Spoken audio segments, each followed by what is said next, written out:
చెప్పు. జనగామ జిల్లా బెచ్చనపేట మండల్ సాల్వాపూర్ గ్రామం. మేము గ్రామశాఖ బీఆర్ఎస్ గ్రామశాఖ అధ్యక్షుడిని. మేము చేయబట్టని 6 సంవత్సరాలు. కానీ ఈ ప్రభుత్వానికి బీఆర్ఎస్ ప్రభుత్వం కాంగ్రెస్ ప్రభుత్వానికి చాలా తేడా ఉంది. ఆయన చెప్పిన మాటలకు రేవంత్ రెడ్డి చెప్పిన మాటలకు ఒక్కటి కూడా అమలు కాలేదు. ఒక్క పని కూడా అమలు లేదు. ఆయన ఏంది మద్దతు ధర అన్నాడు, ఏంది ఆడలకు 2500 రూపాయలు అవన్నాడు, పెంచింది అన్నాడు. ఒక్కటి ఏది ఇప్పుడు ఇల్లు అన్నాడు, ఇల్లు అని ఏదో ఒకటి చెప్తుండు కానీ అది చేసింది లేదు. ఇదివరకు ఏది లేదు.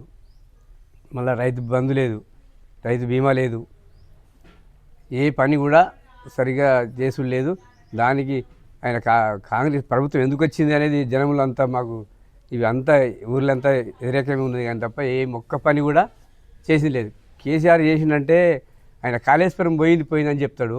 కాళేశ్వరం నీళ్ళు ఎడికెళ్ళి ఇప్పటికెళ్ళి వస్తున్నాయి, వచ్చే నీళ్ళు ఎక్కడికెళ్ళి వస్తున్నాయి, ఉట్టినే చెప్తాడు. ఆడు పోనీయాడు, చూడనియాడు, ఏదో పొక్కబడ్డది. ఆయన చేసిన పనులల్లో ఒక్క రోడ్డు కానీ ఏం మరమ్మతు కానీ. ఇప్పుడు నీళ్ళు తేవాలంటే మా పంటలు పండినాయి. ఏం పంటలు పండినాయి?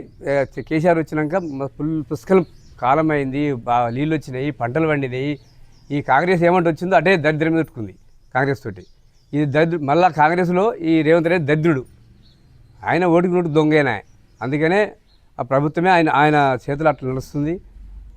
ఏం చేసినా ఒక్కటి అమలు లేదు, ఒక్క పని కూడా అమలు లేదు. అంత దొంగ ప్రభుత్వం, దొంగ మాటలు, దొంగ హామీలు ఇచ్చి హామీలతోటి జనం అంతా మోసపోయి ఓట్లు వేసారు. అంతే తప్ప కేసీఆర్ దేవుడు. కేసీఆర్ తెలంగాణ తెచ్చిందంటే ఆయన పానము అరిసి నోట్లో పెట్టుకొని తెలంగాణ తెచ్చిండు, తెలంగాణను అభివృద్ధి చేసిండు. పంటలు కానీ శవాలు కానీ ఏది కానీ రైతులకు మంచి మేలు చేసిండు. కానీ ఈ ప్రభుత్వంలోకి చేస్తే ఇది కేసీఆర్ తెచ్చిన కేసీఆర్ తెలంగాణ ఆయన దేవుడు, తెలంగాణకే దేవుడు. ఈడేదో కళ్ళమల్ల మాటలు చెప్పి దొంగ మాటలు చెప్పి ఆయన దొంగతనం చేసి దొంగతనం కానీ హరీశ్రావు ఇప్పుడు మాకు పల్లారాజరెడ్డి ఆయన ప్రభుత్వం ఉంటే ఆయన ఎట్లా చేసు ప్రభుత్వం. ఇప్పుడు ఈ రేవంత్ రెడ్డి పల్లారాజరెడ్డి ఏమిటి బోలడు ఆయన దానిలో. అసలు ప్రభుత్వము ఆయన పరిపాలన టీఆర్ఎస్ చేసినట్టే మంచి పరిపాలన చేసిండు, మంచిగా చేసిండు. రైతులందరికీ బాగా చేసిండు, రోడ్లు బాగా చేసిండు. మీకు మాది సాలపూర్ నుంచి నాగపూర్ పోయే రోడ్డు ఉంది. సంవత్సరం కంకర పోసిండు. ఇంతవరకు బండ్లు పడుతున్నాయి, లేస్తురు పడుతురు. అది పోసింది ముట్టుకోలేదు. సంవత్సరం అవుతుంది కంకర పోసి. దాన్ని ఎందుకు ఆపిండో ఏమి చేసినాడో మాకు అర్థమవుతలేదు. మాకు ఏ పని చేసినా సరిగా లేదు. సరే, కొండపోచమ్మ సాగర్ నీళ్ళు ఎందుకు వస్తలేవు? కొండపోచమ్మ సాగర్ నీళ్ళు వస్తలేవంటే ఇక్కడ మాకు పల్లరాజపేట ఎమ్మెల్యే ఉండు, అటు హరీశ్రావు ఉండని అక్కడ బంద్ చేసి తీసుకుపోయి ఇలా మన ఆలేరు ఆకులు వారేసారు. ఆకులు వేస్తే ఉట్టినే వృధా అవుతున్నాయి. కానీ ఈ రైతులకు ఏం పని చేస్తలేవు. ఒక్కరికి కూడా ఇప్పుడు ఎంత చెప్పినా ఇడతలేడు, నీళ్ళు ఇడతలేడు. చెర్లు నిండిపోయినాయి. ఆ నీళ్ళు ఇటు ఇడవక అటు ఉట్టిన కింద ఆలేరు ఆకులు పడిపోతున్నాయి. అక్కడ బాగులు పడేసిండు నీళ్ళను. ఎందుకు వీళ్ళను ఇక్కడ గెలిచిరు కాబట్టి ఓట్లు వేయలే కానీ ఆ జనం మీద కక్ష. ఆ కక్ష పూర్తిగా అట్లా ఏముండదు కదా. మరి ఇవరకు వచ్చిన నీళ్ళు అట్లా ఇసిపెడితే అయిపోతుంది. నీళ్ళే లేవు, చెర్లు అన్నీ ఎండిపోయినాయి. సత్యసామలో ఉండే అప్పుడు ఆయన చేసిన ఎట్లా మంచి పంటలు ఉండే, నీళ్ళు ఉండే. ఇప్పుడు ఈ టైంలో అస్సలు టైంలో నీళ్ళు రాణిస్తలేడు.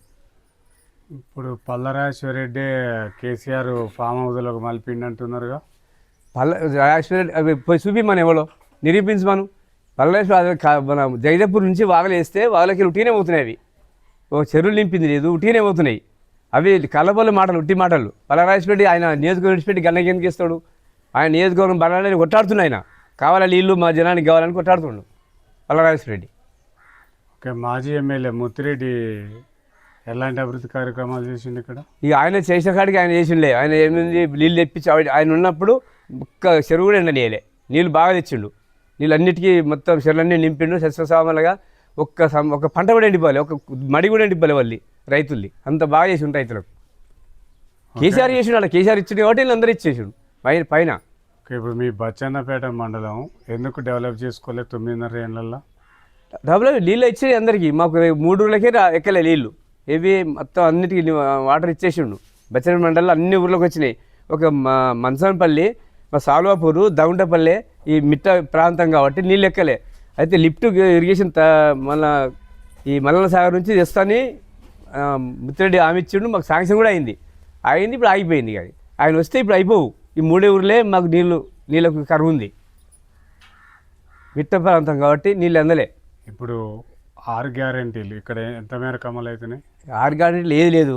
ఏంది మన గ్యాస్ అన్నాడు, ఒకరికి ఒక నెల ఒకటే బుడ్డికి పడేయట, కథ బంద్ అయిపోయినాయి. అది గ్యాస్ కనెక్షన్ లేదు, 500 అది లేదు. కొందరికి సగం మందికి సగం మందికి వస్తుంది కరెంట్ ఒకటి, అట్ట సగం మంది అది దాన్ని కూడా ఈ 6 గ్యారెంటీలు ఏమి ఇచ్చిండి, ఏం లేదు. ఇక ఉచిత బస్సు మంచిగా ఉంది అంటున్నారు. ఉచిత బస్సు దాని పాడు మంచిగా ఉంది. ఎవరు మంచిగా ఉంది? అది రోజు పోయేటోళ్ళకు డ్యూటీ చేసే వాళ్ళకే ఉచిత బస్సు. మా ఊళ్ళకి వెళ్ళి ఎందుకు పోతాం? ఊళ్ళో ఎందుకు పోతున్నారు బస్సులలో? రోజు ఏం అవసరం ఉండిపోతాం మాకు? అయినా బస్సులు చక్కగా లేవా? ఇప్పుడు 10 బస్సులు ఉన్న బస్సులు 4 బస్సులు చేసి 5 బస్సులు చేసిండు, అవి ఇట్లా కొట్టుకుంటారు ఆడవాళ్ళు, వాళ్ళే కొట్టుకొని వస్తారు. ఓకే, ఇక్కడ మాజీ సర్పంచ్ పరిపాలన ఏ విధంగా ఉంది? మంచిగానే చేసిండు, బాగానే ఉంది. ఇప్పుడు స్పెషల్ ఆఫీసర్లు వచ్చారు కదా, వాళ్ళు ప్రజలకు అందుబాటులో ఉంటారు? వాళ్ళు ప్రజలు అందుబాటులో లేరు, ఏం లేరు, ఉండలేరు. వాళ్ళు ఎవరు వచ్చారు మాకు కూడా తెలుస్తలేదు, అర్థమవుతలేదు. ఒక కార్యదర్శి ఉంటుండు గ్రామంలో, కానీ స్పెషల్ ఆఫీసర్ ఎవరో మాకు ఇంతవరకు అర్థమవుతలేదు. ఎందుకు మరి బీసీ వర్గీకరణ పైన మీ అభిప్రాయం ఏంటి? బీసీలు కావాలి, బీసీ వర్గీకరణ కావాలి. మాకు బీసీలకు చాలా అన్యాయం జరుగుతుంది. అన్యాయం అంటే అన్యాయం జరుగుతుంది. బీసీలు చాలా లెక్కలను తప్పులు చెప్పారట, అంత ఇక అది దానికి ఎట్లెట్లుందంటే కేసీఆర్ ఉన్నప్పుడు ఎక్కువ వస్తుంది, ఇప్పుడు తక్కువ వస్తుంది. ఎట్లా అది ఎంత వరకు వాళ్ళే అది కావాలి ఖచ్చితంగా. అది బీసీ ఇక్కడ ఉన్న స్థానిక ఎమ్మెల్యే పల్లా రాజేశ్వర రెడ్డి ఎన్నికలకు ముందు ఇచ్చిన హామీలు ఎన్ని నెరవేర్చింది? ఇక్కడ ఆయన చేసిన కాడికి ఆయన ఏమన్నాడు, ఆయన వైద్యం ఉచితం చేస్తాడు, వైద్యం ఉచితంగా చేస్తుండు ఉచితంగా. ఆయన ఎంతమంది పోని మా ఊరు నుంచి బస్సు పోతున్నాం, అన్ని మా జిల్లా నుంచి చేస్తున్నాడు, బాగా చేస్తున్నాడు ఆయన. మాకు ఏం చేయకుండా సరే అది బాగా చేసిండు ఆయన.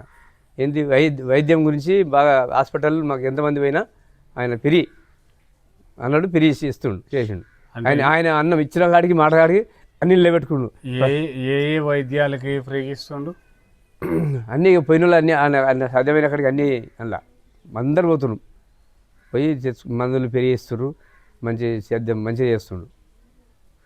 ఓకే, ఇప్పుడు ఇక్కడ చాలా మందికి రుణమాఫీ కాలేదు, రైతు బంధు పడలేదు అంటున్నారు, దానిపైన మీ అభిప్రాయం ఏంటి? రుణమాఫీ ఎంత ఇలా 50% కూడా వాళ్ళే, ఏమున్నా 1 లక్ష లోపు ఉన్న వాళ్ళకే పడ్డాయి. అయింది 2 లక్షల వరకు లోపడినాడు, 2 లక్షల వరకు కాలేదు, 2 లోపల ఉన్న కాలేదు. సగం మందికి అయినాయి, సగం మందికి కాలే. సగం మందికి అయినాయి, 50% అయినాయి. తత్మి ఎక్కువ నోలే అయిపోయినాయి అంతే ఇక. ఓకే, ఇక్కడ గత ప్రభుత్వం ప్రవేశపెట్టిన పథకాలు ఎంత మేరకు అమలైనాయి? ఇక్కడ కాంగ్రెస్ ప్రభుత్వమా? టీఆర్ఎస్ అనుకొని ఇచ్చిండు ఆయన, ప్రవేశపెట్టని కూడా ఇంటికి ఇచ్చిండు. మంచినీరు ఇచ్చిండు, సాగునీరు ఇచ్చిండు, రోడ్లు కానీ, పింఛన్లు కానీ. ఇంకా ఇప్పుడు ఊళ్ళో పారిశుభ్రత ఎట్లుండే అనుకున్నాం, కాంగ్రెస్ ప్రభుత్వంలో ముట్టుకున్న లేకుండా కరెంటు దీపం లైట్ లేకుండే చూద్దామంటే. రోడ్లు కానీ ఉండే అన్ని ట్రాక్టర్లు పెట్టి మంచి నీటి పరిశుద్ధత మంచిగా చేసిండు. ఇప్పుడు ఎవరు ముట్టుకుంటలేరు, అంటుకుంటలేరు. ఎందుకు ఇప్పుడు ఇన్ని రోజులు ఎన్నికలకు ఎందుకు లేట్ అవుతుంది? సర్పంచ్ ఎన్నికలకి ఆయన డౌట్ వచ్చేసింది ఆయనకు, రావడానికి జనంలో తిరుగుబాటు అయిపోయింది. ఎట్లయినా మా సీటు రావు, మాకు సర్పంచ్ రావు, ఏదైనా ఒకటి మూడ పెట్టి ఓట్లు వేసి వేపించుకుందామని ప్లాన్ ఉంది. కానీ అది ఏది చేసినా జనములంతా తిరుగుబాటు అయిపోయింది, తెలిసిపోయింది ఈయన ప్రభుత్వం ఏంది, ఎట్లా ఏం చేస్తాడని. ఆయన వడ్లకు మద్దతు ధర ఇస్తాను, సన్నద్ధం అని చెప్తాడు, మళ్ళీ దొంగ మాటలు ఎందుకు? ఫస్ట్ ఏమో అట్లా చెప్పొచ్చు కదా, మద్దతు ధర ఇస్తా, అది ఇస్తా చెప్పి, ఇప్పుడు సన్నొడ్లు అని చెప్తే సన్నొడ్లు ఎవరు పెట్టుకుంటాడు? ఇక్కడ పెట్టుకుని ఇంటి అన్నం పెట్టుకుంటారు కదా, వాళ్ళే ఆ వడ్లకు పెంచిండు తినటోళ్ళు తినకుండా. మీరు బచ్చన్నపేట మండలంలో ఎన్ని సర్పంచులు ఎంపీటీసీలు గెలుచుకోబోతున్నారు రానున్న ఎన్నికలలో? ఇప్పుడు అన్నీ 1-2 తప్ప అన్నీ వస్తాయి. ఎంపీటీసీలు వస్తాయి, సర్పంచులు వస్తారు. ఇక్కడ మీరు అధికారంలో ఉన్నప్పుడు విద్యా వైద్యం ఏ విధంగా ఉంది? కాంగ్రెస్ ప్రభుత్వం వచ్చినాక విద్యా వైద్యంపై ఎలాంటి దృష్టి పెట్టింది? ఇంకా వైద్యం బాగానే కాంగ్రెస్ మన టీఆర్ఎస్ ఉండగా బాగానే మంచిగా చేసింది. ఇంకా ఇప్పుడు ఈ 6 సంవత్సరం అవుతుందని కాబట్టి ఇంకా ఇట్లా ఇంక ఫోన్ వెళ్తుంటుంది, ఇక ఎట్లుంటుంది అనేది. ఇప్పటివరకైతే ఏమంతా ఏడాది ఉన్నది, ఆయన చేసిందే కనబడుతుంది, నేను చేసింది ఏమి ఒక్కటి కూడా లేదు. ఓకే, ఇక్కడ ప్రజలు మొత్తం కూడా బెల్ట్ షాపులు మీ ప్రభుత్వంలోనే బలోపేతం చేసిరని చెప్పేసి అంటున్నారు, అది ఎంతవరకు వాస్తవం? మా ప్రభుత్వం బెల్ట్ షాపులలో ఎంత చేసిందంటే జనము ఇప్పుడు వాళ్ళు ఫస్ట్ కాంగ్రెస్లు చేసిందే, అది ఈయన కొత్తగా ఏం పెట్టింది, ఈయన చేసింది ఏమున్నది, ఈయన కొత్తగా పెట్టింది ఏం లేదు, వాళ్ళు చేసిందే. ఇప్పుడు ఆయన ఇంకా అది కాదు, ఇవాళ పేపర్లు వచ్చింది ఒకటి, ఇంకా కొత్త కంపెనీలు తెస్తున్నాడు కదా, మందుల షాపులకు కొత్త కంపెనీలు తెస్తున్నాడు, ఇలా పేపర్లు వచ్చిందోటి. ఇంకా కొత్త కంపెనీలు తెచ్చి కొత్త మందు అట, కొత్త మందు ఇంకా దాన్ని తాపిస్తారట. ఇక ఓకే, ఇప్పుడు సర్పంచ్ ఎన్నికలు వస్తున్నాయి. ప్రజలు ఎలాంటి సర్పంచ్ని ఎన్నుకోవాలి? మంచి పరిపాలన చదువుకున్నోడిని, మంచి పరిపాలన చేసేటోడిని ఎన్నుకుందానికి రెడీ ఉన్నారు. ఓకే, ఇప్పుడు ఓటర్లకు ఏం చెప్పదలుచుకున్నాం? ఎందుకంటే ఓటు అంటే మొత్తం మద్యం, మనీతో కూడుకున్న వ్యవహారం. అవి కాకుండా ఎలాంటి చైతన్యం తీసుకురాబోతున్నారు ఓటర్లలో? మంచి నీతిమంతునికి ఓటు వేయండి. మనం డబ్బులు తీసుకోవద్దు, ఇచ్చినోని తీసుకొని ఓటు వేయద్దు. మంచి నీతిమంతునికి వేయాలి ఓటు. ఎవరైనా మంచి పరిపాలన చేసేటోనికే ఓటు వేయాలని మేము చెప్తున్నాం. ఓకే, ఈ సాల్వాపురం గ్రామ ప్రజలు కీసర పోషేకు ఓటు ఎందుకు వేయాలంటే ఏం చెప్తారు? మేము మా ప్రభుత్వం చేసిన అభివృద్ధి చూసి, మేము ఇంతకుముందు ఏం చేసినామో ప్రభుత్వం ఇప్పుడేం చేస్తుందో చూసి అది చూసే దానికి అనుసారంగా మాకు ఓటు వేయమని అడుగుతున్నాం. ఓకే, ఫైనల్గా ఓటర్లకు ఏం చెప్పదలుచుకున్నావు?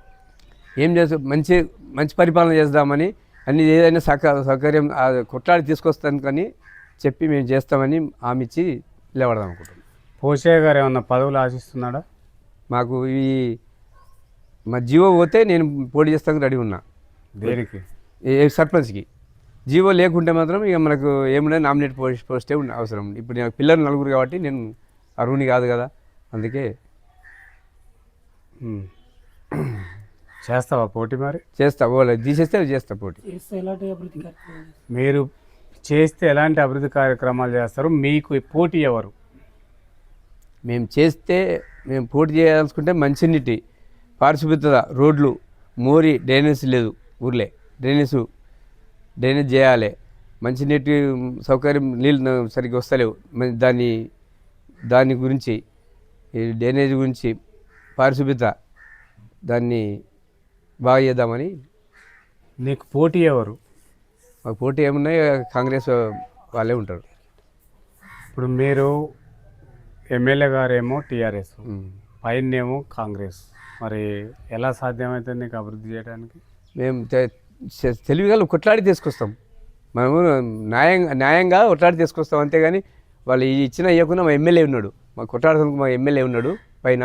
ఆ ఎమ్మెల్యే ద్వారా మేము పోతాం. Okay, right.